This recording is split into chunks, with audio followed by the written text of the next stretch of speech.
உள்ளே எல்லாம் இருக்கும். செடி காஞ்சி வச்சு சாயங்காலம் தண்ணி ஊற்றணும். பறிச்சிட்டியா? இங்கே அதையும் பறிச்சிடும். அதுக்கு பக்கத்தால் இருக்கிறதையும் பறிச்சிடும். இதையும் பறிச்சிருக்கா? இங்கே பறிச்சிடும். கூடுக்குள்ளே போட்டுக்கலாம். எங்கள் வீட்டு குட்டி வாண்டு கத்திரிக்காய் பறிச்சிட்டு இருக்கிறாரு. இன்னும் இருக்கும் பாரு.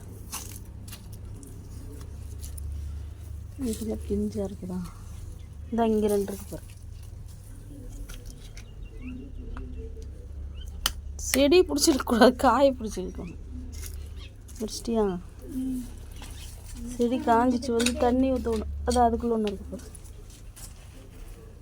பேபிக்காய் பறிச்சிரு. 6 காய் இருக்குது. இல்லை இன்னும் இருக்குதுவா. இந்தா இங்கே ஒன்று இருக்குது பாரு.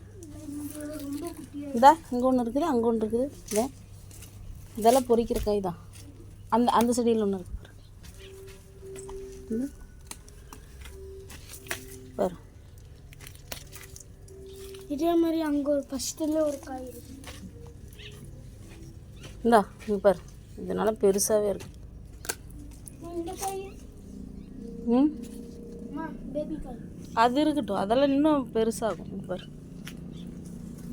இந்த அந்த செடியில் ஒரு காய் பெரிய காயாக இருக்குது பாரு. நான் அந்த செடியில் இருக்குது பாரு. இன்றைக்கி நல்லா 1/2 கிலோ பக்கத்தில் வந்துடுச்சு. மிளகாவே காய்ச்சி இருக்குதான்னு பாரு. இன்னும் வேற எங்கேயாச்சும் இல்லை, பிஞ்சு தான் இருக்குது.